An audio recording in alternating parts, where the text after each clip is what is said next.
Perspective community. We're your host for this week's conversation. I am Dwayne Dwyer, otherwise known as the Mind Coach, the Mindset Coach. I am also joined by my brother, Mr. Roland Walker, who goes by Poor Man's Dr. Phil and the Man of Many Hats. Below us, we are also joined by our brother, Mr. Tawami Gaddy, who is also known as the Available Man.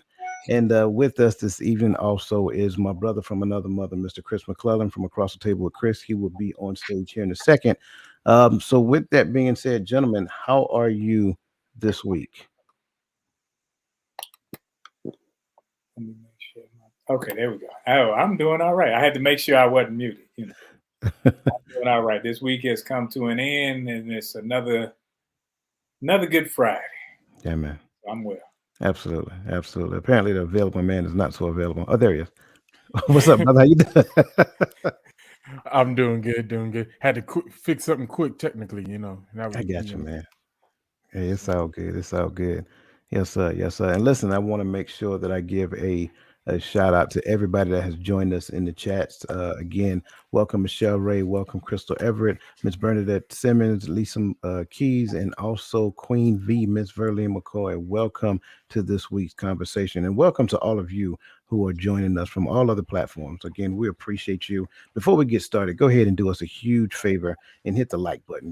We like the likes. We like to be liked. That's the social media world, right? So we live for the likes. So everybody go ahead and hit the likes. And if you feel so inclined, go ahead and hit the love as well. So we're looking for them on YouTube, Facebook. You got Instagram. Man, you got all kind of stuff out there. So go ahead and give us some likes already as we get started in this conversation. It looks like my brother Chris. Chris, you ready? Okay. So yeah, let's bring. Yes, sir. Yes, sir. Chris, welcome to the conversation, brother. How are you? I am well. I am well. How is everyone? Hey, man, we're blessed, man. We're blessed. Good to see you. Good to see you. Listen, we're going to go ahead and get started. Again, we just want to welcome each and every last one of you. If this is your first time ever joining us, go ahead and look in the bottom right hand corner of your screen. You're going to see an icon. Go ahead and put your cursor on that icon and click the subscribe button so that you can always be notified when we're going live. Also, I want to acknowledge the Empowering Perspective Membership Program, which is a gateway to sustain progression and self improvement. Through personalized resources, supportive community, and thought provoking content, we empower you to transform your perspective, unleash your potential, and embark on a journey of continuous growth through this e learning platform. This is not just a membership, it's a commitment to involving your worldview, enhancing your skills, and enriching your life. Discover the power within. Join the Empowering Perspective program today. So if you look below your screen on YouTube, you'll see a join button. Go ahead and click that button, and then you have another live video. It tells you about all four aspects of the program. If you're on a mobile device, you're going to have to look in the show notes. That's okay. We put the link in the show notes there as well. And again, you click that link, it will be brought to your attention. Gentlemen, moving forward, as we're getting ready to talk about this week's conversation, we're going to focus our attention on harnessing small wins for greater emotional intelligence. Now, I got to paint the picture first because we got to make sure that we completely understand what the problem is. So, people struggle to develop and enhance their emotional intelligence because they perceive the process as a large, daunting task that requires significant, immediate change. The challenge lies in the lack of understanding and recognition that emotional intelligence can be cultivated and grown incrementally through a series of small, manageable steps or wins. Moreover, these small wins often get unnoticed or undervalued, either because people aren't aware of them or they dismiss them as insignificant. This can lead to a sense of stagnation or frustration in their journey to enhance emotional intelligence. People may feel they aren't making progress when, in fact, they might be overlooking their small wins or incremental improvements. Finally, there's a lack of guidance or resources on how to identify, appreciate, and harness these small wins to foster greater emotional intelligence, further exacerbate the issue. Overall, the problem is rooted in the misconception that large, transformative changes are necessary for improving emotional intelligence, coupled with the failure to recognize, appreciate, and build upon the small wins along the way. That being said, what we have to understand collectively is that emotional intelligence, an often underrated but critical skill, can be nurtured and strengthened through a process of recognizing and harnessing those small wins, and its conscious application can bring about transformative changes in our personal and professional lives. So, the first thing I want to drop on your in your laps, I really want to know, gentlemen, in your own words, how can you define emotional intelligence?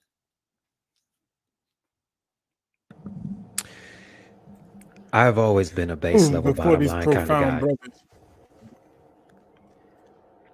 Oh, go ahead, Tawame. It's on you. Now I was trying to sneak in there before y'all got all profound and everything, because kind of like what you said. I base level and simple to me. For me, emotional intelligence is simply understanding how to navigate through your emotions and how to operate with and in spite of your emotions as they change and fluctuate. That was pretty much where I was going to go. Emotional intelligence is just that, being intelligent with your emotions. You mean like what Roland looks like right now? I look intelligent. Yeah, man. Let me put my glasses on. I look like I can read.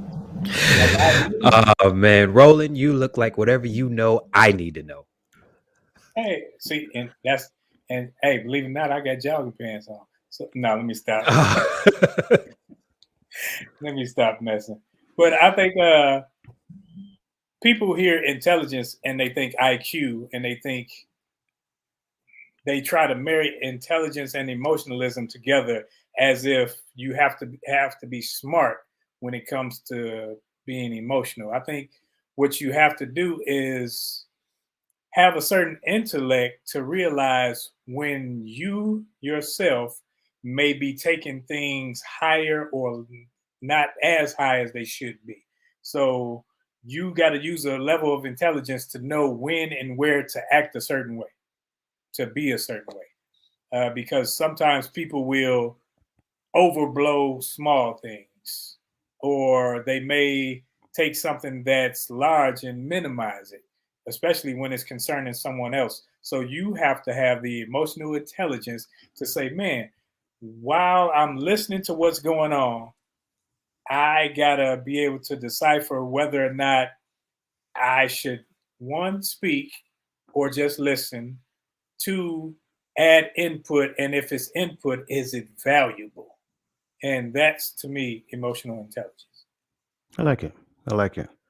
I would say I would add to what you're saying, just in a very simplistic aspect, to be aware enough to understand that my emotions should not be stagnant wherever they are right now. So the intelligence piece means that I have the ability to adjust and change and grow based upon the information that I'm acquiring.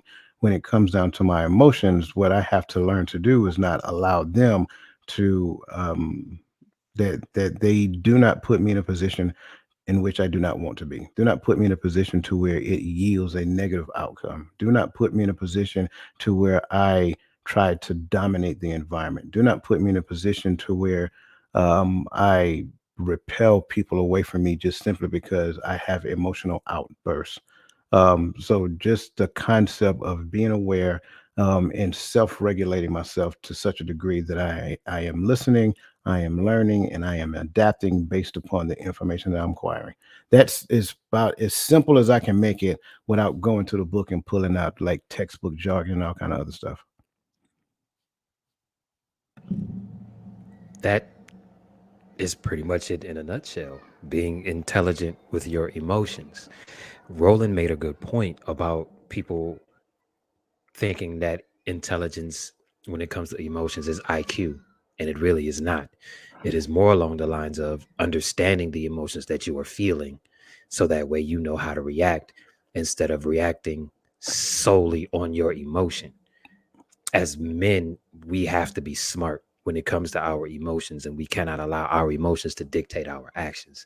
So we have to be intelligent with them. Yes, you have a gut feeling. Yes, that gut feeling is valid, but you must understand where that gut feeling is coming from, so that way you don't go the opposite way you should go. That to me is emotional intelligence. Yeah, I'm with you on that one, and I like that as well because we see way too many times where somebody who does not have that ability to regulate their emotions end up in a blotter for one reason or the other. So that's one of the main reasons why we have these discussions, because we just want to create awareness when it comes down to it. Your emotions they're not intended to control you. That's the piece. It doesn't matter what the conversation is. It does not matter what the outcome of any situation is. Your emotions were never designed to control you. It's supposed to go the other way around, because your emotions in, and if I'm just being completely transparent, your emotions is the gateway to your creativity. But that's a whole nother conversation. So what I want to do is kind of transition into a question for you, gentlemen, based upon this conversation of emotional intelligence. So the question is, if you were to place the same value on enhancing your emotional intelligence as you do on improving your professional skills, physical health, or academic knowledge, how might that shift in perspective transform your relationships, decision making, and well being?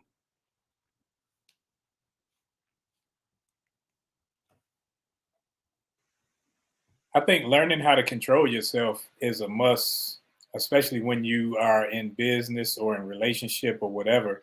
Because if you can't control yourself, that means other people will control you. They'll control you with their actions by your reactions. And if you're always reacting, then you are never in a place of comfort, because you're waiting for the ball to drop. You're waiting for the shoe to fall. And it'll drive you crazy, and things like that driving you crazy make you drive everyone around you crazy. So I think being in a state where you are composed, per se, it allows you to, one, think about what's going on around you in your surroundings, and formulate thought and opinion about what's going on before you react. And that's beneficial to you and everyone around you, because you don't want to just react off the cuff, because that's where you have violence occurs or snappy judgments and things like that. I would say that this would get a lot of people out of survival mode. If you can be emotionally intelligent about everything that is going on around you, then you can understand that a lot of the things that are happening are temporary, and B, you'll be able to navigate way easier understanding how you feel about things, and kind of, I guess that's it, understanding how you feel about things and learning that what you feel is valid, but you have to think about it. I'll jump in right where you left off, because more, yes, how you feel about it, but more than how you feel, but why, right? I think when you can understand why I feel this way, or why does this bother me, what is the root cause? When you dig into your emotional intelligence for real, right? And what we're talking about is emotional health, right? How do I become healthy emotionally? Because some people are not there. They only operate in their emotions because maybe there's a lack somewhere down in the past that has triggered you along the way, that has caused you to become more angry all the time, or caused you to feel and despair, or cause you to put on this victim mentality because of our emotions. A lot of us are driven by that emotion. A lot of us are driven by our every second of how we feel. And so digging down into my emotional intelligence causes me to understand not just how I feel and what made me, but why do I feel this way? What has gone on in my life that has been unaddressed this long, that I have a problem with hearing people sit. I know y'all look at me crazy, but I got a friend that cannot stand being around jokers who sit. If he hears he loses mind. I don't know why. I don't know if he knows why, but those conversations have to be had with yourself. And I think when that happens, and you start dealing with suppressed trauma that you might not even understand you have, it begins to relieve a weight that has been on you. You didn't even know was there. You just been living with it and dragging it along. So you guys have already peeled the band-aid off of this thing. So I kind of want to go back because Roland, you mentioned not allow when you put that much time, energy, and efforts to understanding emotional intelligence, right? It prevents you from allowing someone else to control you. Can you kind of peel that open just a little bit so we can get a better understanding? I think that when it comes to people, whether they want to or not, control other people. Like you will have in a relationship, sometimes you will have someone play on the feelings of the other person, whether they feel bad, good, or indifferent. Well, you said you were going to do this. Kids do. Well, you said I could go. Okay, now I'm saying you couldn't. And you know, I think growing up as men in our era, we were taught pretty much not to have emotions. It was almost a bad thing. Don't cry, don't feel. That so then when you grow up not crying, not feeling, sometimes those people that instructed you in that manner control you in a sense because now it's like you a grown man and they say, hey, you ain't supposed to be doing this. Like, hold up, I can't show emotion. I'm vulnerable right now and I'm trying to express myself and you're trying to hold me to that little kid instead of allowing me to exercise what's normal to everybody and vent. So sometimes it's a good thing. Sometimes any control outside of yourself can be bad, can be detrimental. That's why you have to be the one in control of your emotions and your state of being. Because when you're not and other people can do it, they can have you up, they can have you down. Then somebody's happy, they're sad, somebody leave. It's like, oh, my world is coming to an end. No, your world ain't coming to an end. They just left. Like I told you before, my father told me, he can say, you can catch another before you catch a cold. So get over it. So what I'm understanding, and I want to make sure I'm paraphrasing what you're saying accurately. So as children, we were supposed to be taught how to, number one, understand the emotions that we have, and then learn how to manage them in such a degree that they become healthy, so that as we become adults, we're not emotionally handicapped or emotionally manipulating anyone as adults and growing over into our older and more senior years. Yes, because what we do is we become a carbon copy of our parents or whomever raised us. And we start sometimes when you mature, you start to say, man, I have some ugly ways. And those ugly ways came from people that raised you, came from people that taught you. And you realize like that wasn't good for me then. So I refuse to teach my children that now. So I'm going to allow them to express themselves in a respectful manner, but I'm going to allow them to express themselves. I like that. I definitely like that. And then the other side of what you're saying is that so the boys were taught to suppress their emotions, but the girls were taught to express their emotions. So as they grow up, you got one side that expresses and the other that doesn't express it. And then what happens is it creates a rift between the two of them because what we believe is that there is no intimacy in the relationship. Yeah, then we make up little lies like, well, opposites attract. He beat you upside the head. That's not an opposite. You don't like it. That's not an opposite. That's crazy. So yes, you have to. And anytime you raise two opposites like that, it boils to be a combative relationship. And then she thinks she's right. He thinks he's right. And there's no middle ground. So there's no real relationship built. Yeah, I like So that. would that be the reason why people today mistake an absence of emotional expression as masculinity?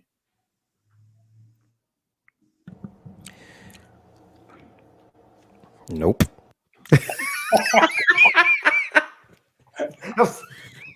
I just had to put it out there. Oh my God, that was funny. I was waiting. I, I don't think that was a serious question. I think that was a setup question, to be honest with you.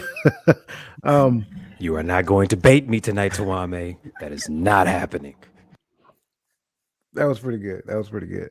But Chris, I am coming back to you, sir, if you don't mind, because you mentioned it can help you get out of survival mode.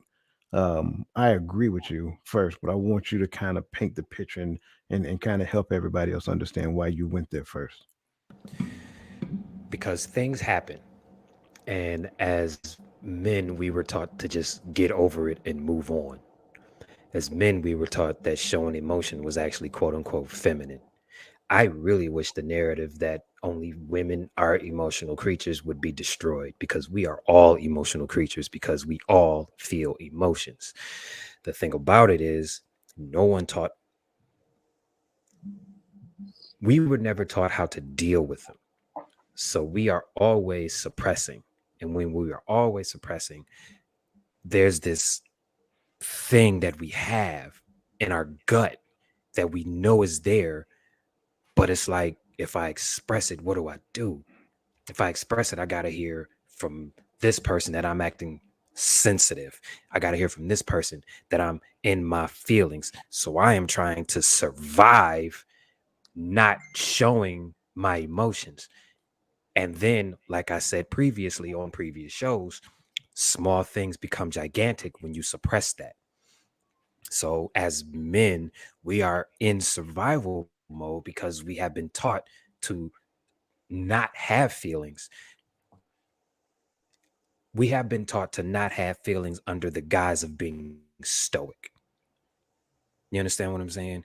And stoicism and not being emotional, stoicism and not feeling emotions are two totally different things, but for some reason they're synonymous. So that is what I mean by survival mode. We are attempting to survive, not being able to express how we feel. And then the moment that we do, we are all of a sudden toxic, or we are all of a sudden the bad guy. No, I have these feelings in my gut and I know that they are valid and I need an outlet to express them. I should be able to without being called a name. You understand what I'm saying? That is what I mean by survival mode. I love it. I like it, and you're spot on. And I will add to it, telling me that the only place that I get to express that feeling that I have in my gut is with my dudes, knowing that they did not cause that feeling to surface.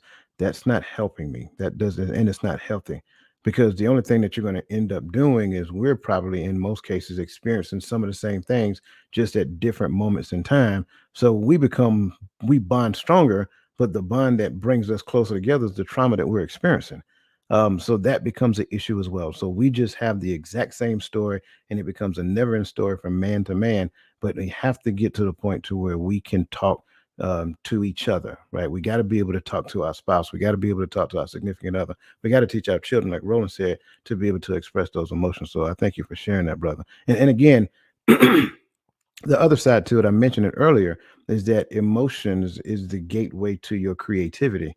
That's the other thing, and I talk about that. I talk about that in the actual membership program, and we talk about how it's actually tied to that thing that we call faith. So it has a reason, it has a purpose, but the problem is that we're not necessarily taught how to use it. We're not necessarily taught what it is, and then we mess around and go someplace and you hear somebody use a scripture out of context and say, well, that's why you have to express yourself in the way that you've been expressing yourself, and don't let anybody tell you differently. That is wrong. That is wrong. So thank you for sharing that, brother, and I appreciate that. Brother Gaddy, you talked a couple of things, man, and I loved it. You brought in understand the why, root cause. Talk to me about the root cause analysis of emotional intelligence. Whew, man. So let's say, and I'm gonna be a little jokey with it, right? Because I don't want to trigger nobody, nothing. But let's say growing up, someone accidentally spilled some coffee on you, messed up your clothes, right? Something simple and easy. And throughout life, you always stayed away from people who drink coffee. And so later on, one day, you get into a relationship with somebody and they always coming next to you with coffee, and it triggers you and it makes you mad and it makes you angry. And you don't know why you're angry every time this person comes around you with coffee, but you just know that you've expressed to them, I don't like coffee around me. Get away from me with that coffee before you burn me, before you mess up my couch, before you do this. And constantly go off on a tangent every time that person comes around you drinking coffee, right? Now, the problem is I like coffee. So you're not going to control my ability to drink coffee in the morning because you're in the kitchen. So I got to wait till you leave the kitchen to drink some coffee in the morning. That's not going to happen. And then we tend to manipulate people with our emotions because we can't understand, or we forgot, or we don't know what that root cause was. It was someone spilled some coffee on you and messed up your outfit when you were 8 years old, and now you hate people with coffee. And I'm just using coffee as an example, but there's an underlying issue that has happened somewhere down the line that has caused you to have outrage when certain things are said, certain behaviors are presented. Shoot, my daddy used to pop me in the mouth every time I chewed with my mouth open. So if you come around me sounding like the moment I hear you smack, everything inside me gonna boil, because I remember getting backhand while but I know where that comes from, and so because I understand where that comes from, I end up saying old cliches that our grandparents used to say, "What's wrong with you? You was raised in the barn? You weren't taught how to eat at the table?" Like stuff like that. So we have to get back to the root cause. We have to understand why we have these emotional triggers that we have so that we can start to deal with them. Okay. I think I could look at the root cause of how we were raised and how our parents and grandparents were raised would be to not show weakness. Because when you show emotions, when you lash out, it's an expression of something being wrong and your displeasure in it. And coming out of slavery and those sorts of times where, they wanted to lash out, they wanted to react. But remember, these are people that got dogs sicked on them, got water hoses sprayed on them, and all these things. And if they were to react, then certain things would happen and they could lose their lives. So in turn, the parents would say, okay, whatever I'm doing to you is not death, so it's not that bad. So you can't cry. If it ain't, are you bleeding? Are you dead? Okay, get up, move on.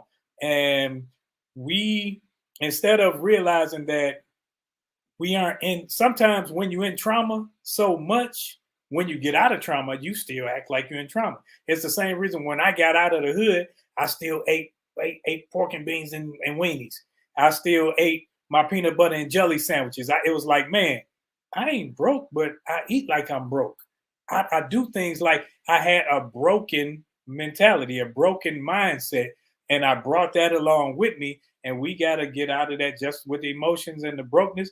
We got to get out of that because people need to express themselves or they will bottle it up and not understand the root of it. Well, my mama did it and her mama did it, so it must be right. No, it's not right. Hey, I like my broke food. You know what I mean? I just bought a can of corned beef Diabetes, hash. that's what you bought. Can of diabetes. But Always one. Tuame, the coffee analogy was spot on. There's the underlying root cause, like, okay, I got burnt by coffee when I was 8 years old, so I do not like coffee around me. But there's also that on the other side, I am not the one that burnt you. So do not blame me for what I was not even around for. Do not do that to me. That is unfair. I did not do anything to you. So there's the other side of that as well. You understand what I'm saying? So the coffee analogy was brilliant. Yeah, I liked it as well. And I want to make sure because you guys kind of unpacked a lot of things here. So I'm understanding based upon what Tuami said, I'm understanding that in a lot of cases, a person's emotional hangups, and somebody mentioned triggers in the chat. So a person's triggers may not necessarily be based upon the individual that is before them. It may have stemmed from an event that took place years ago, but they never addressed the fact that this thing bothered me, and they never talk with that individual about the depth and breadth of their emotions at that particular point, given that particular situation. Am I correct by saying that? I think you said it better than I did. No. I just want to make sure. I just want to make it make sense because some people don't even like coffee. But so moving forward, Roland, I like where you went with it because what you may be experiencing is what could be known as systemic trauma from a culture that existed and has been passed down from generation to generation. So we're teaching trauma within the scope of our own community. Am I correct by saying that? Yes, sir. So I love this because these are some things that most of us don't know. And you're looking your mate in the face and you're demonizing that person, and they are completely unaware of the traumas that they possess, let alone the fact that the triggers that show up in their face cause them to come up. So that's why I'm asking questions to such a degree that we are, because what we need to understand is that everybody needs a little bit of grace. I want to make sure I'm saying that. In that vein, oh yes, sir. Go ahead.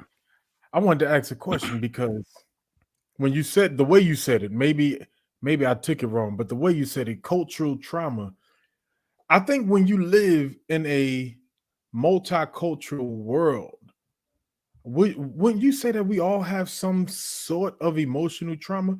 Because and I say it like that because once I may have been taught that men behave this way because of my culture, but once I come into this world where there's 13,000 cultures and I see men act opposite of what I was taught that men act, that becomes triggering. And that just may be something cultural that my daddy taught me.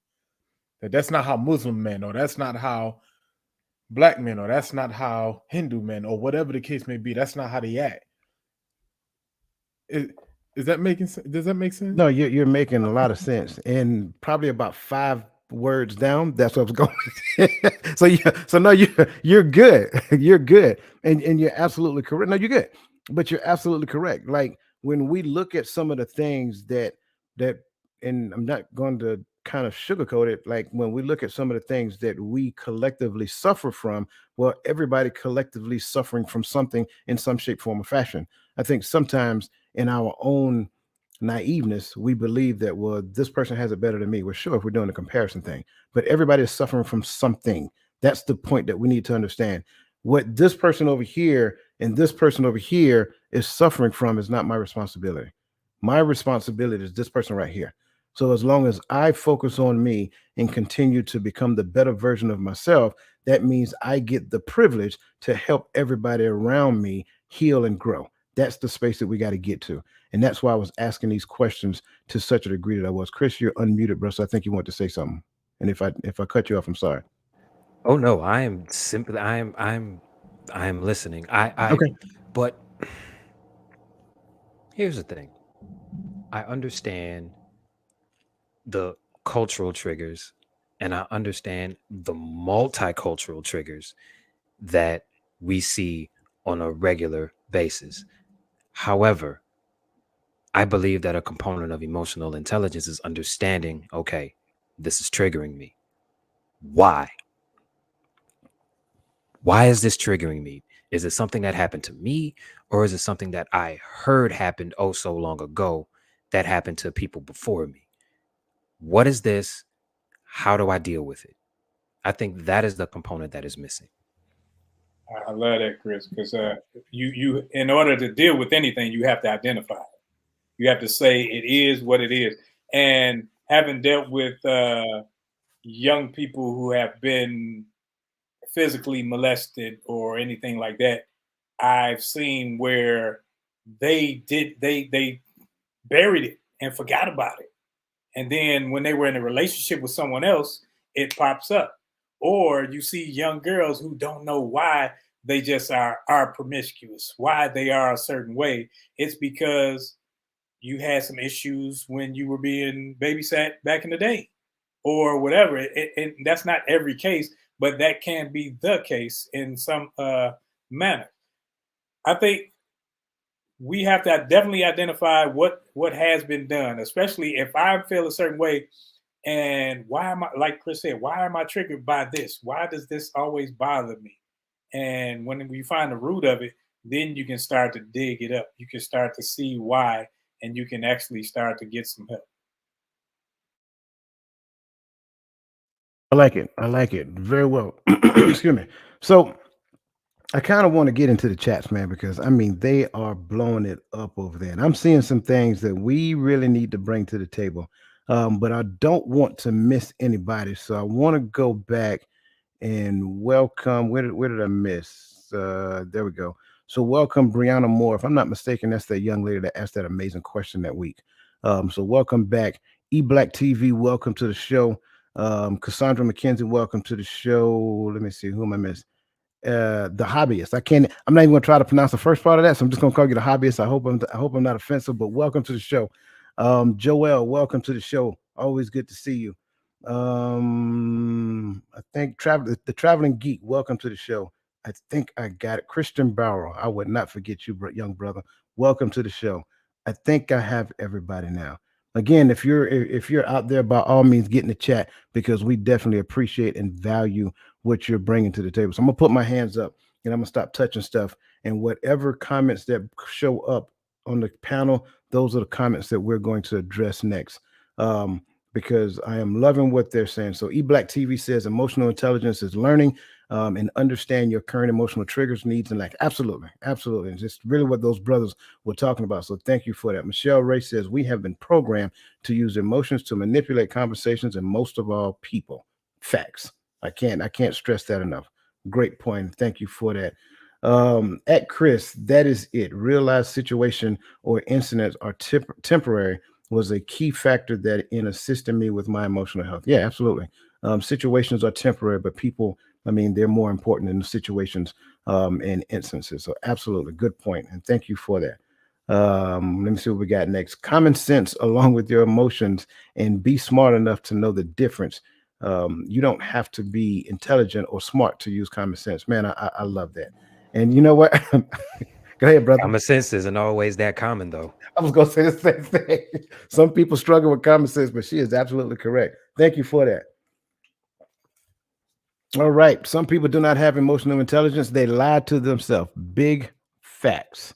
There is only one situation where a lie is acceptable. And again, we talk about that in the membership program. But when you lie to another person hoping that they believe your lie, that is so wrong. So wrong. But thank you for that. Awesome. Oftentimes, emotions are suppressed because of the perceived backlash. Learning to navigate these emotions creates a healthy environment. Can we pause there for a second? What are your thoughts there? Because I like that comment. What are your thoughts on that? This is what I was speaking on earlier about men expressing themselves and being put in some box. Oh, you acting real feminine, or you acting real emotional, you in your feelings. It is not that serious. It's serious if I said something because I am not allowed to say something in the first place. I am not allowed to feel these feelings in the first place. So if I even speak on it, then they're valid. So you're right. We are going to talk about this. You can use any shaming tactic you want. You can use any insult you want. You can use any guilt trip you want. But we are going to talk about this. I do not care. I have this gut feeling and I need to get it out because if it festers, it's going to blow up and you are not going to like it. So let's just address this now so that way I do not turn into the Incredible Hulk later. Sometimes I think people will, in this instance, like people will label people. Like people label Chris mad because he's passionate about what he's saying. Oh, no, I'm mad. I'm angry. Yeah, but that's people, my secret, Captain. I'm always angry. And people will label people when they're talking to them like, "Oh, you ain't got to get mad." I'm not mad. I'm my voice raised because it's a heightened sense of awareness because of what we're talking about. I'm passionate about it. I'm not yelling at you. I'm not degrading you. It's just the situation has elevated the conversation. So don't go into Karen mode and bring me some fake tears that now I got to talk like this and with my hands under my feet or something like that so that you feel comfortable because now you feel scared for your life or something because I'm speaking up for myself. Because that's another form of manipulation. People feel scared because I speak up for myself, you're fearful. Oh no, you wasn't scared when you was pulling this stunt. Don't get scared now that I'm not now that I'm talking. F that. Listen, I have learned to forget your tears, forget your fake emotion or whatever to try to make me feel bad for feeling the way that I feel. I do not care. Go ahead and boo-hoo till your eyes bleed. That is on you. But we are going to talk about this. And you are not going to manipulate me with your little petty emotions, because they are going to change the moment I soften my voice. And if I soften my voice, you are going to think that that is going to get me to give you your way. I do not negotiate with terrorists. This is it. Hey, you know what? Real talk. Even though I made a face when you said I don't negotiate with terrorists, I really do believe people who emotionally manipulate are terrorists. At the end of the day, I 100% agree. Like, I know you probably said that for effect, but I really do think you're a terrorist. Those of you who are out there manipulating people, you're a terrorist. But when I read this statement, it came to my mind like this, along the lines of what we were just talking about. I think it's because either you or somebody in the past have already manipulated me and gained control over my emotional reactions, or how I react to my emotions. And so, because you have either shamed me for how I feel, or you've belittled me for how I feel, or you've tried to control the narrative based upon feelings, now every time it's time to have those tough conversations, I'm always fearful because of what I perceive to happen. Because let's be honest, at 37 years old, 40 something years old, we don't perceive possible reactions or outcomes unless it's something we've experienced before, right? You know why your children's afraid to tell you they did something wrong? Because they don't want to get spanked, or they don't want to get popped, or they don't want to get put on timeout or put in the corner. So somebody has manipulated whoever that person is that is afraid of the emotional backlash. That's how I feel about it. You know, I love your responses. And Chris, man, I was over here. I'm glad I was muted, man. I probably would have drowned out your sound. I was laughing so hard. I like everybody's response, and I really do like this statement, because I know that this statement is somebody's reality, multiple somebody's out there. That's why I really wanted to pause here, because in this statement, I think we look at a few things.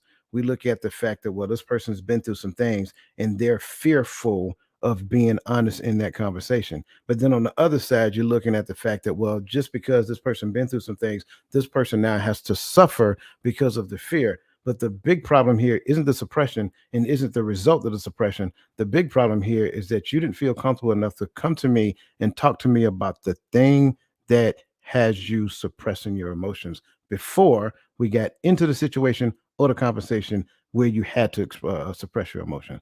That's the issue. And if we, and this goes back to what Gaddy said, the root cause analysis, if we can search ourselves and be completely transparent with the person that we're dealing with, and then help them to understand, like, you know, whatever's going on, whatever took place, whatever. And I got it. That takes a degree of transparency, that takes a degree of vulnerability. And neither one of those are bad things, by the way. It takes those things to be completely honest, vulnerable, and transparent to your partner, so that they can understand those things and help you get over whatever thing that makes you suppress your emotions. I think that's the key. Go ahead, Chris. I think another part of that is, and I say this a lot, I've said this on previous shows, I cannot ask something of someone that I am not willing to give myself. I have to open that door for you. Hey, talk to me. We do not have to go down these 25 different steps to get here.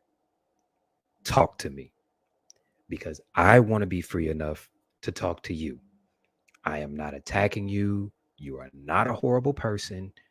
We just need to talk, because we need to figure some things out. I think that's another part of it that is lost in translation. Everybody wants gimme emotional intelligence. Talk to me. But nobody wants to open up and say, I need to talk to you, so I want you to talk to me. You understand what I'm saying? I always say this: there is no gain without sacrifice. You must give before you get. If you want that person to feel like you are that emotional space, you have to give it to them. And you have to let them know this is a no judgment zone. We are going to talk. You do not have to do all of the you do not have to attempt to manipulate me. It is not necessary. I am not here to hurt you. I just need to figure some things out. The door is always open. Let us talk. But do not attempt to manipulate me, and do not suppress anything and then later on it blows up when you could have come to me initially and said, hey, we need to talk. You understand what I'm saying? We have to provide that space. Great point, and I'm glad you brought that. Lisa Keys, thank you for that, because that was a great statement. Cassandra says sometimes we suppress emotions because there is not anyone that will openly accept the emotions that we're trying to express. Then that person isolates themselves and become reclusive. That's pretty much exactly what the brother was just explaining just now. So great point, and thank you for bringing that to the table. Traveling Geek, again, welcome to the show. I wonder how many men on the panel have an emotional safe space in their mate. Since there's only 2 brothers on this panel that have mates, gentlemen, the floor is yours.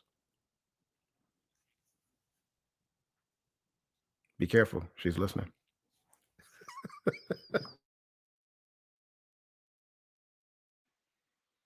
I think, that have an emotional safe space in their mate. I think even with mates, you are still in the learning phase. I don't care how long you've been together. And sometimes things come out because when you first get together, you meeting her representative, she's meeting you as a representative. Hey, I'm Don Juan, and hey, nothing stinks. I'm good. Then you live with somebody and you got some hangups. It's like I'm like that Gaddy's father. I can't stand people chewing around me. It just irritates the mess out of me and make me flip out. So it's some things that I'm working on. There's some things that she has to work on. And when it comes to a safe space, I think that's a learned process over time because in the beginning, everyone wants to get their point across, wants to be heard. Nobody really tells you, hey, you got to listen. And over time, you start to say, man, I got to shut my mouth and listen. And that doesn't happen overnight. So that safe space is a ongoing thing. And that's why you even see old couples that be, Harold, put your seatbelt on. And Harold sitting up there, I don't want to put my seatbelt, whatever it is, because they are still learning triggers like, I ain't like when you told me back in 67 to put my seatbelt on in the Chevrolet, and now they tripping about that. That's how they say it. I grew up around old people. But but yeah, so I think that's always an ongoing thing where you always learning your mate. Dude, got me over here crying. You stupid. Chevrolet. But right. Hey, but let me be 100%. I agree with my brother. And this is not a knock at our mates, right? And I'm just being 100, right? My true emotional safe space are usually one of my boys, and let me explain why. I live my life for my family, primarily for my spouse, because these kids gonna grow up and get the heck out, and she gonna be the only one still here, right? So that's what I live primarily for. The Most High, and then my wife. So a lot of the things that I go through and things I need to express sometimes that I don't want to blow up at the person when I express them, it's the person that I live with, the person that I am emotionally involved with, if not all the time. And so sometimes I need an outlet to express myself, to get it out, so I can bring it back. I've never heard Roland, not even to me, bring back up a conversation I had with him so I can express myself. Dude's never brought it back up again. I forgot that I even had certain conversations with him to remember, oh yeah, I did talk to you about this. All right. And same thing with Coach. Anything I've ever shared with him or in his presence has never come back up. So that has become a safe space, and vice versa. they share something with me, I'm not going to bring it back up. Also, did you talk with such? Did you talk with such? That's not how we operate, because I understand that sometimes you have to get away from the person that you're emotionally involved with, express yourself, then go back and have the conversation. And so and it's not a knock at women, it's not a knock at anybody specifically, it's just the reality. That's where all my emotional energy goes. So my safe space is outwardly, because don't none of y'all outside this house can change or move my emotions. You ain't that important to my to and not I ain't mean that to sound bad, but you ain't. It's I'm over here laughing at O'Shea because O'Shea said y'all hesitated, so y'all in trouble. Listen, so that being said, I wanted to address that because again, those brothers are married. That's why I left it to those two to respond to that. So we're going to move on to the next talking point. And again, you guys are adding so much value to the conversation. Keep putting the information in the chat, and we're going to get to them as well. So I want to kind of bring to the table some of the challenges. We kind of talked about them in layman's terms, but generally, emotional intelligence challenges, if you will, they kind of exist in about 7 different spaces. So number 1, you have the misconception and lack of awareness, like I talked about previously. But then number 2, you have underestimation of importance. You have measurement difficulties. You have cultural differences. You have lack of education, and then you have resistance to change. For this conversation, I'm going to reduce it down to 3 points that we're going to address. So the first point that we're going to address under it is lack of education. Now, when it comes down to lack of education is based upon the institution. So many educational institutions focus heavily on academic achievement and less on emotional or social learning. This lack of emphasis in emotional skills can lead to a society less familiar with the concept and benefits of emotional intelligence. So we're going to change it up a little bit because we're going to throw you guys a curveball with the scenario. So here we go. You're a parent of 2 teenagers, right? Let me get to this one. So you're a parent of 2 teenagers. You've always valued emotional intelligence and believe that it's a critical skill for success in life. However, your children's school focuses heavily on academic achievement and pays little attention to the development and emotional and social skills. Lately, you've noticed that both of your children are having difficulties in managing their emotions. One seems to bottle up their feelings and is becoming increasingly withdrawn, while the other seems to have frequent emotional outbursts. Despite your attempts to discuss and navigate these issues at home, it's clear that they need more consistent guidance and practice in emotional intelligence. Gentlemen, that being said, the first question that I am going to ask you in relation to this particular situation, what steps could you take at home to help your children understand and manage their emotions better?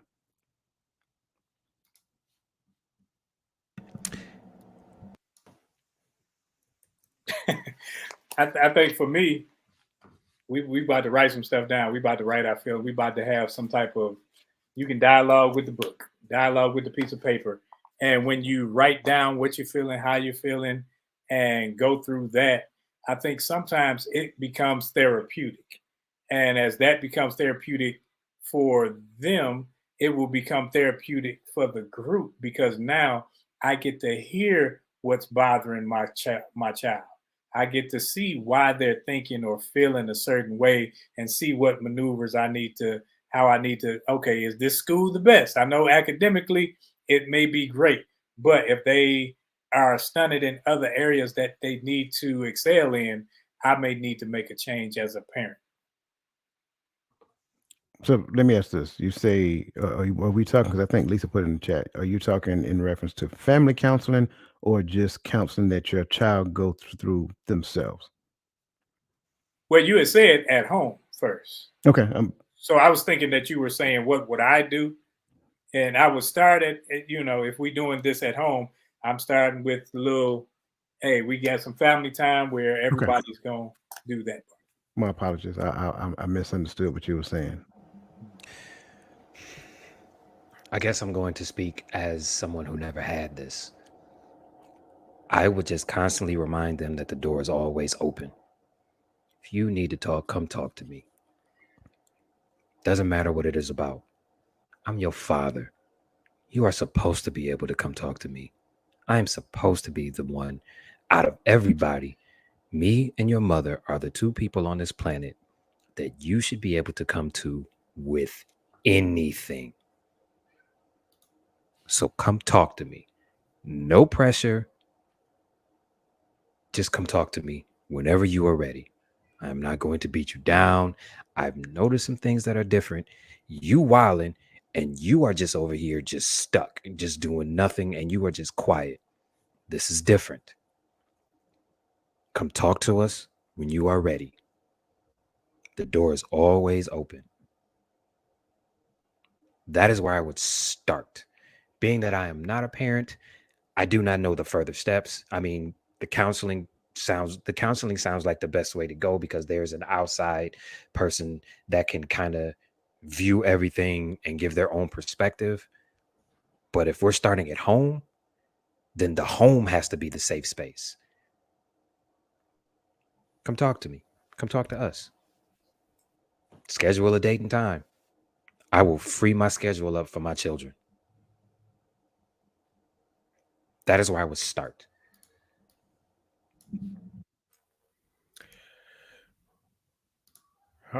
For me, it sounds similar, right? But I would not, or let me not say would not. I do not do a lot of talking in that aspect, right? Because here's what we try to do when we had the oldest kids more often. What we tried to do a minimum twice a week. Sit down at the dinner table and let's talk. You talk, actually. I listen. Hey, how was your day? What happened at school?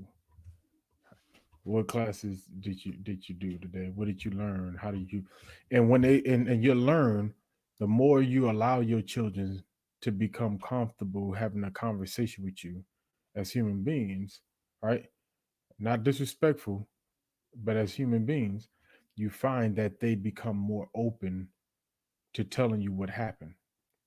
And then when they tell, they say such and such did this and did that to me. I thought, oh man, how did that make you feel? I didn't like it. You didn't like it. How? Like, what did that make you feel? Made me feel angry, and I wanted to do something. Let's explore that anger. Let's explore it. And then you have these conversations and let them do most of the talking. I just ask key questions. Let them express it. And then if there's a need, and I evaluate how they handle the situation. Did they suppress it? Did they say something? Did they get angry? Did they hit the kid? Did they throw stuff?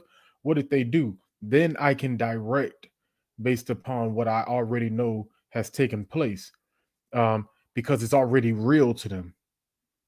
And once they have expressed it, I can show them what what I'm saying through their own life.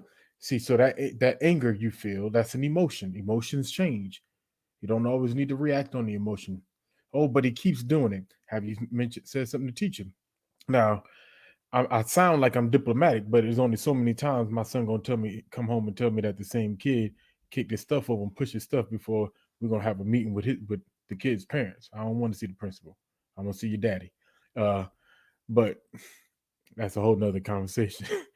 But for me, I try to keep an open dialogue with my children about their day, about their interactions, about their teachers, about their friends, about their work, so that they can be or feel free to express these things to me and make it not just comfortable, but make it common, so that they're not just comfortable, but they're also it's a regular habit for them to come and express it to me. And then we can take matters from there. I am I'm appreciating everybody's point of view on this question because I think as we are unpacking this, I think we might be helping somebody who might be going through this because I see a few comments in there. I think Cassandra said she actually went through this. Um, for me, I think I'm gonna approach it a little different Even though I like what everybody's saying, I'm gonna get there eventually. But the first place I'm gonna start is with me and mama. Me and mama need to sit down and talk, because the result of my child outburst might be because what they see in us. So we need to look at how we're behaving in front of them. Maybe our emotions toward each other is making them feel that they have to choose one side or the other. Maybe the way that I respond to her or she respond to me is something of that nature. So me and mama need to sit down and talk and find out, are we displaying any behaviors that may, cause our child to behave erratically, so forth and so on. And then after we search ourselves and understand where we exist within the space of relationship, how we're showing up as parents, how we're showing up as a couple, then we as a unified front is going to move to our child's space. We're not going to bring the child out in the living room, right? We're going to go to their space where they're isolated at, because apparently they feel comfortable there. So we're going to go to their space and we're going to sit down and we're going to talk. And Gaddy, just like you said, we're going to ask questions, right? Because we're seeing some things, and this isn't us putting you on trial. We're not on the witness stand. We just want to understand what is going on. And in the midst of that, if they do not feel comfortable opening up, I don't stop there. We're going to keep going back. We're going to keep going back until they get to the point of relaxing and then being open and honest. And then if it seems like we're doing it too many times, or we seem like we're frustrating the child, then I'm gonna go to Roland's perspective, and I'm going to bring the book and say, here, you don't feel comfortable talking, just write it down, because we care, we're concerned, and we want to help you manage whatever it is you got going on. So that's kind of, in my opinion, I think that's how we create that safe space for them to be open and honest and reveal what's going on in their life. I'm know glad what? you said that. I'm glad you said that you were going to their space, but you didn't make it sound like it was invasive, like you were coming in to take over. You are asking to be invited in, because that is the space where they are comfortable. And you need to make them as comfortable as possible for them to be able to talk to you. This is the trust thing. This is the trust thing that parents need to show that they can allow their kids to have. Because if a kid trusts their parent like all the way, they'll tell you anything. They will open all the way up with anything. But that trust needs to be built. So I'm glad you said that, and I'm glad you didn't make it seem like you were invading their territory. Yeah, I wanted to share this because, Coach, while you were talking, because consistency with your children is definitely the key. I remember when Messiah, when we got to Texas and he started going to daycare and pre-K and stuff like that, every day we used to ask him, Messiah, how was your day? At first he wouldn't say nothing. Then we used to, got a little worried. Then we said, Messiah, how's your day? Good. What did you eat today? Food. All right. Every day he'll give me a little bit more. We ate Cheerios. We ate this. We ate that. That's it. Then it got to the point where, Messiah, how's your day? Good. And I ate this for breakfast and I ate that for lunch. All right. But now in what grade your nephew enrolled in? Second, third? He in one of them grades, right? Yeah, second grade. Messiah walked through that door. I can't get away fast enough before he get out. Daddy, guess what I did today? And he's just shooting it out there. So, Daddy, I got into my first fight today. When he told me that, I was like, "You did?" Right? And I didn't jump down the throat. I asked what happened. Then I shared with him, how do we handle this situation better? I taught him how to punch better. But nah, I'm joking. But Damn right. I did. I just don't want nobody out there to think violence is the key. But these are conversations now that he looks forward to having with me. But it started with the good. He didn't want to talk about it no more. He didn't enjoy talk. And we used to ask him certain questions, and then he got to the point to where he just repeated that out real quick. So you stop asking him questions by his day, so he can go on, do his homework, and find something to eat.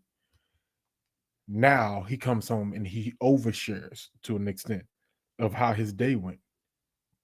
And so you have to be consistent with your children.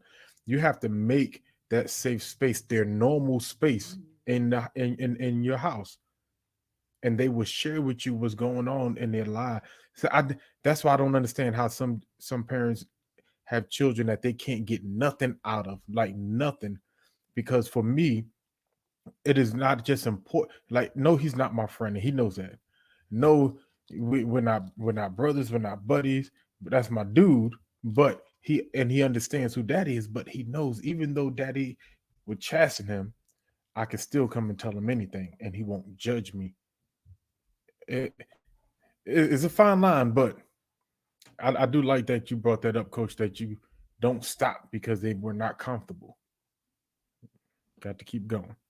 Yeah, I mean, because life happens, and I think a lot of times we forget that children, they're learning life to where we already have life habits and patterns that we've created. And in your particular situation, I'm glad you brought that to the table because as a soldier in the army, like you move, you pick up and you go here. So you change the child's dynamics. So now it's like they're slowing down, like when they get to the new location, like they're, trying to figure out how they fit in. It's just team dynamics, right? Trying to figure out how they fit in, like who they can find, who their friends. I hope this person likes me. I hope this person likes me. And then there may be a small degree of resentment that they don't want to share with you simply because at the end of the day, Daddy, you made me leave my friends behind. And I got it. They're kids. They didn't necessarily consider the fact that Daddy didn't have a choice. Like I had to move. I had the PCS. But in their mind, it was like, that's my best friend. I left my best friend. I don't get to see my best friend anymore. And all of these things are bottled up. And then when you start talking adolescents and teenagers, things of that nature, now you're talking about significant, boyfriend, girlfriend relationship, hormones, all this other stuff, wanting to be cute, wanting to, play sports and build a reputation, and all of that stuff factors in. So you have to be consistent. You can't just expect them to, especially if some of those things are about me, right? I had the PCS. I might be the reason why they're upset right now. I might be the reason why they're having this emotional, outburst. So that's why I said start with mama. Me and mama, you and your spouse sit down and talk first and figure out where we are within this grand scheme of things. And then we as a unified front, we go and sit down and talk. And again, it's just like going to counseling. When you go to counseling, you probably won't open up the first time you go. It may take like 2, 3, 4 times before you even open up. And you're a full grown adult. So why you expect your child gonna open up on the first time? Hey, I'm your daddy. I need you to talk to me. Oh, that made me feel real comfortable, Dad. Thanks. You know what I'm saying? Don't work that way. So yeah, we got to get to the point to where we give our kids the same level of grace that we expect another adult to give us as we were in that same situation. So man, I greatly appreciate your points. Again, man, the chats are getting it. Cassandra said, I honestly lived that with all 3 of my children. We went through counseling and had active role reversals and role playing to understand what the issue is. And that's a great technique. Role reversal and role playing is awesome because you get to see what you look like in the eyes of your kids. Man, listen, talking about hilarious. The Traveling Geek is over here laying down science, by the way. So the Traveling Geek said, number 1, and I think the Traveling Geek has like 3 points. Number 1, understand a person's strengths and limitation. 5, okay. How they react under pressure, how well they develop new relationships, and how self-motivated and adaptable they are. I like that. Absolutely. What's the next point? Once your teen can recognize their emotions, they'll start to foresee how certain situations make them feel and react and why. This kind of foresight can be very valuable. I think the next one, there we go. Emotional intelligence is not only about being aware of one's own emotion, but also empathizing with the emotions of empathizing with the emotions of others. We recognize other people's emotions mostly through sight. True, absolutely. That was the piece I wasn't trying to bring out in the beginning, but you're spot on. And then number 4, as a parent or important adult, you represent to them the very best the world can be.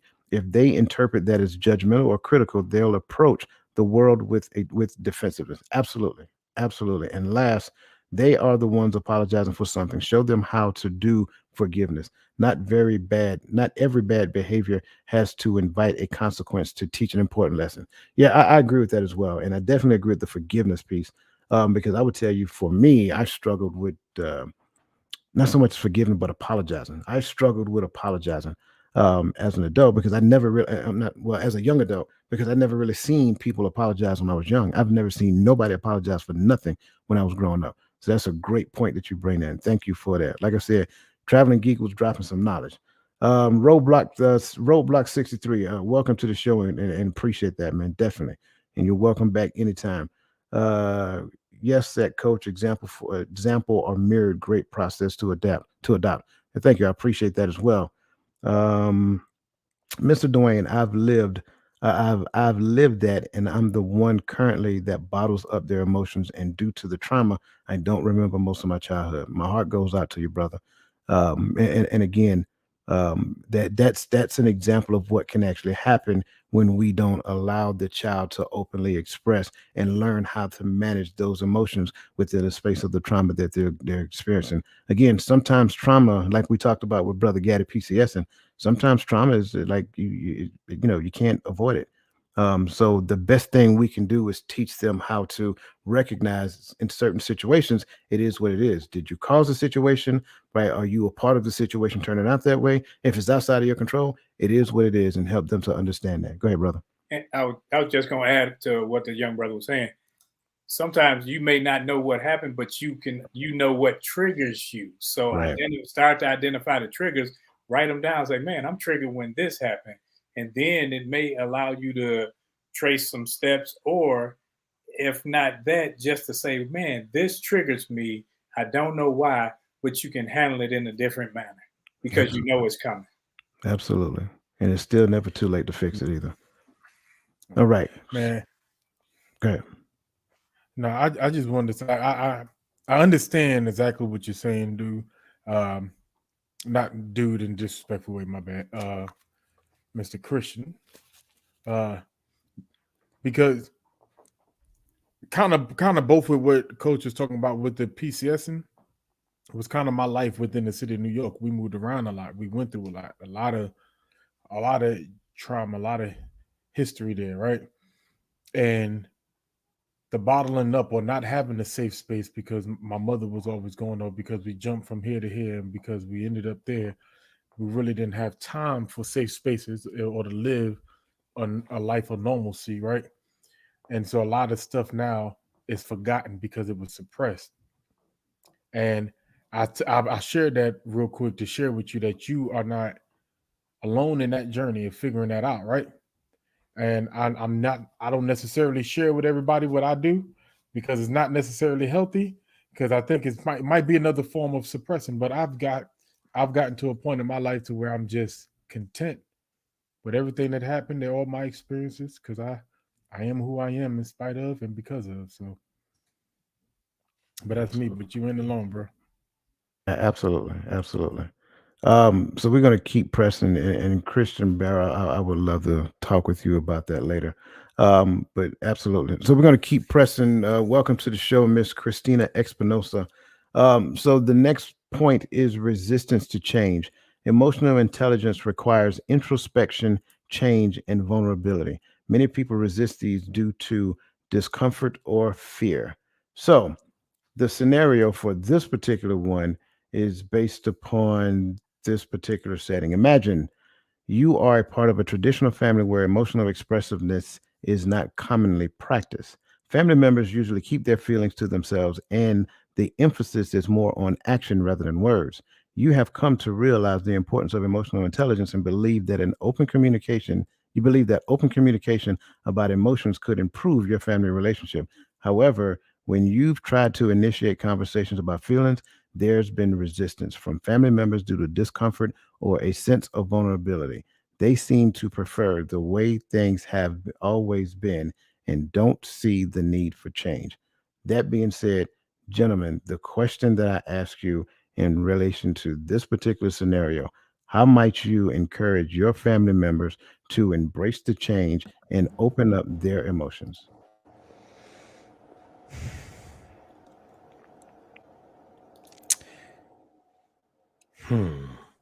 This is my family. I have learned that you cannot control what other people do, cannot control how other people react. If they do not want to have the conversation, or if they do not want to change, there is nothing that you can do about it.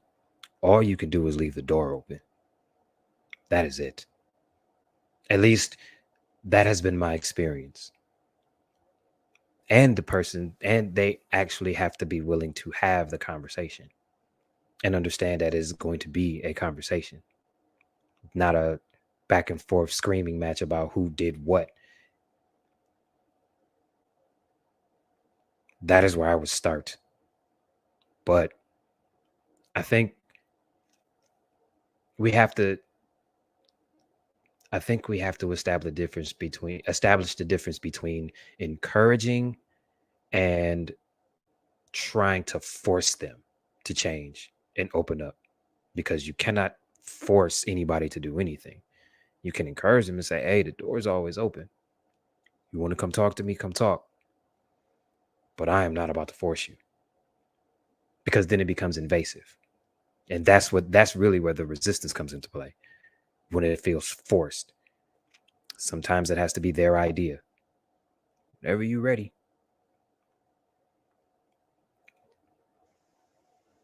I think for me, I would probably tackle it one-on-one with one person at a time. The person who actually may share some commonalities in this field with me, or common feelings.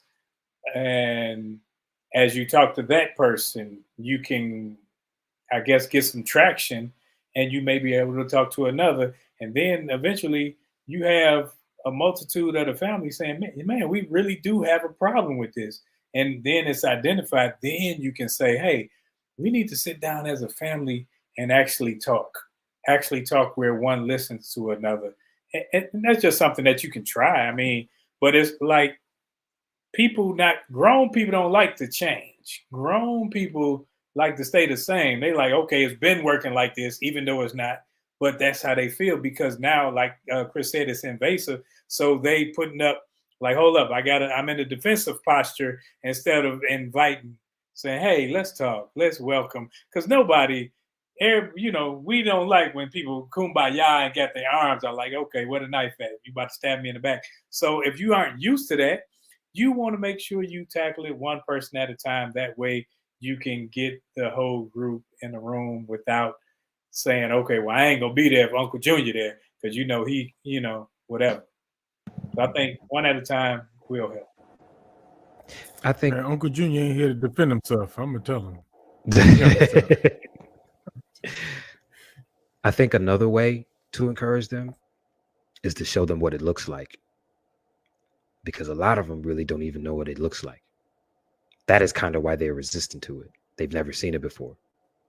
It's kind of like when you are with a woman who has been hurt and you come along and you start treating her right, and then she tries to sabotage the situation because she don't know what it feels like to be treated right.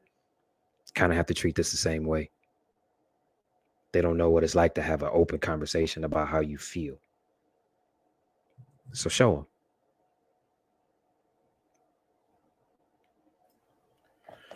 them. Man, I would say this is difficult for me, because I think immediately to my brothers, right? And I told you, my father, he popped us in the mouth. We chew with our mouth open. But my father, he has taught us some of these things that we are identifying today as toxic, right? Because we were taught to be strong, and a part of being strong is you don't show emotion. Outside these doors is the enemy. You know what I mean? And in order for you to strive and drive on, in order for them to accept you as a man, as a human being, as soon as you cry, they think you weak. And now you can't navigate how you want. So you got to stand strong. You got to stand this. You got to, so strength has always been the key. And it's kind of like what Roland brought up earlier, because of the times he come from. My father was born in the 40s, came back from Vietnam, and he was still getting spit on, right? But I would try, and I do try when I talk to my brothers. I need to be better at calling people, because I don't call people at all. I'm trash with that. I'm honest. But when I talk with them, I think one of the things I tried to get them to see is that we don't have to learn a different aspect. We need to evolve how we understand what we were taught. So what is strength? Strength is a part of my emotional intelligence, right? Knowing how not to blow up because of my emotions is a part of emotional intelligence, but it doesn't necessarily mean I have to suppress my emotions. And sometimes we don't know where that line begins and ends. What is the difference between suppression and not reacting in? I don't know and maybe I don't know what that looks like. That's where we evolve. We got to study. And so I I would try, because this is what how my mind works, how I begin to see it, you know, and then express it on. Maybe it's just sometimes we got to change our circle too. I think I have a circle now of brothers who are are not emotional, but that show intelligence in their emotions. That's not afraid to speak about what they feel, how they feel, but also speak about how do we walk and navigate with that.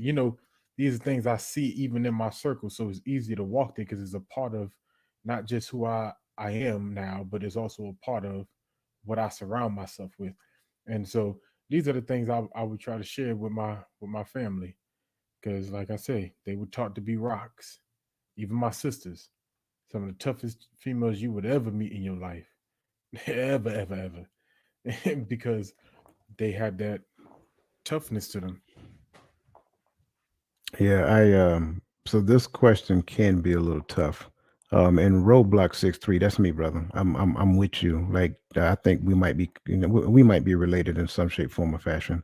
Um, this one is tough because we can sometimes superimpose our perspective of success on the entire family. But what we probably need to accept is that some small portion of change is success. I think that's where it start out. For me, I would look at like reverse management. So whoever the leader of the family is, right? So generally there is one person that moves and the family moves in concert with that person. And that's the person I'm looking to team with. That's the person I'm looking to talk with. And that's the person I'm looking to cast vision to, because I want that person to believe it's their vision. So when I talk with them, I share it with them and share with them the possibilities, the outcomes, and the things that can actually bring the family together as a unit based upon us becoming more emotionally accepting of where each person is within their life. We're not looking to change you. We're just looking to open people up so that we can have a degree of transparency, honesty, and getting to the point of what we tend to call intimacy within the entire family as a unit. Once I can convince that person to, and again, it doesn't matter whether it's a large degree or small degree, if I can get that person to understand that this is necessary for the health of our family overall, then when that person tends to move in that direction, what you're going to find is that the family begins to move in that direction. And I think that is probably, for me, that will probably be my approach, because I understand that leadership is one of the basic foundational tools within the family unit. And we know it to be true because we use terms like patriarch and matriarch, right? And so on my father's side of the family, it was my grandmother. It's like whatever she want to do, that's what we move. When it comes down to my immediate family, it's my mother. However she moved, that's what we're going to move. And I'll make it be so, whatever it is she wants. And I'm the enforcer behind her thoughts. So if she want to do this, then I'm going to my sisters like, okay, this is what we're going to do. And so that's what I believe. That's my thoughts. Like find out who the leader is, like pay attention and identify the leader, and then have an open, honest conversation with that person so that they can get the vision. Once they get the vision, then it's time to move in that direction. Go ahead, brother. No, I was going to bring up, like in situations like that, I'm a person where if we're all talking, people don't want to talk and we're talking about ourselves, I will be open and honest. So I bring up something that's partially comical, but true about myself. So I say something like, okay, my name is Roland and I like country music. And people gonna be like, oh, you don't like country music. I'm like, yeah, I like country music. And then that'll kind of break the ice to where they feel like, okay, I can say anything, where I'm such and such. And then they telling things about themselves that we don't necessarily know. Because as family, you know what they show you, or you know what you think about people, and not necessarily what is. And we have to get to the point to where we actually know, like, why do you tick? Why are you so mad? Why, because when we can get that out, like me and my sister, we talk all the time. And truth be told, like my sister's younger than me, but when it comes to certain things, my sister is you in the family. Where if she says what goes, I'm the person that say, hey, what she said. Like, okay, what she said, that's what's about to happen. I don't care what y'all talking about. Whatever she said, that's what we about to do. Love it. I love it. So as we get ready to transition into our final thoughts, and again, we appreciate everything you guys have put in the chats, and we want to make sure that we honor and respect and appreciate your times. But as we get ready to transition into our final thoughts, we want to recognize the newest member of the Empowerment Perspective program, Empowerment Perspective membership program.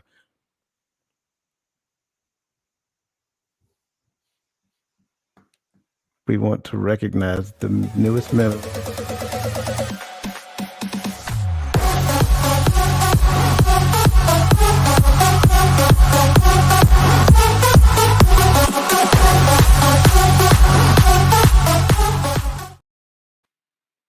All right, Lisa Keys and Michelle Ray, welcome to the program. Thank you so much. Chris is over there rocking out. I'm telling you. That was my Um, Jersey Shore fist pump.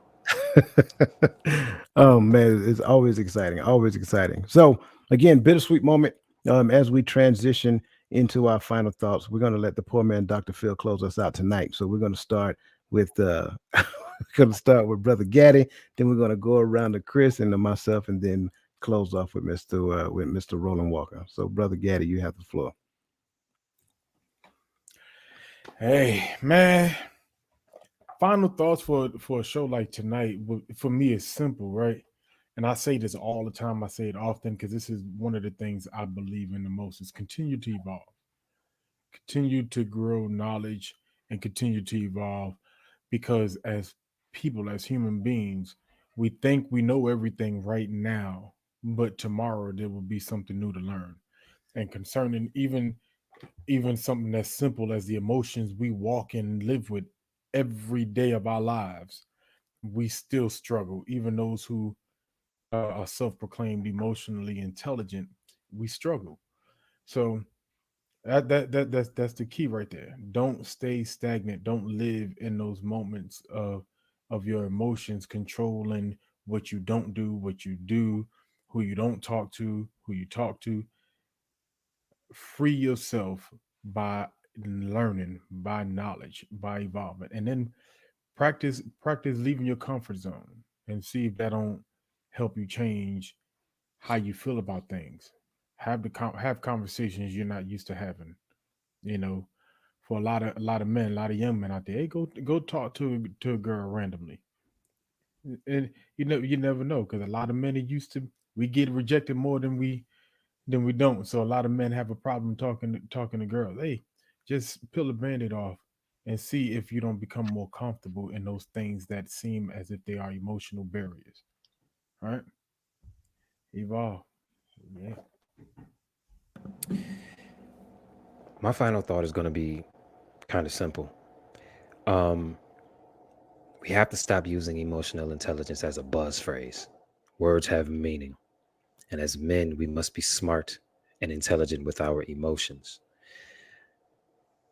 But we also must acknowledge the fact that as men, we have them, and it is okay. It does not make you soft. It does not make you a punk. It does not make you any of the shaming tactics, the insults, or the guilt trips that they want to throw in your face just because you feel something. They are valid. You must process them and understand where they are coming from. Emotional intelligence is being intelligent with your emotions. You have them, embrace them, but be smart with them. That is all. I think for me, it's just quite simple. Again, we have to get to the point that we have a better understanding of ourselves.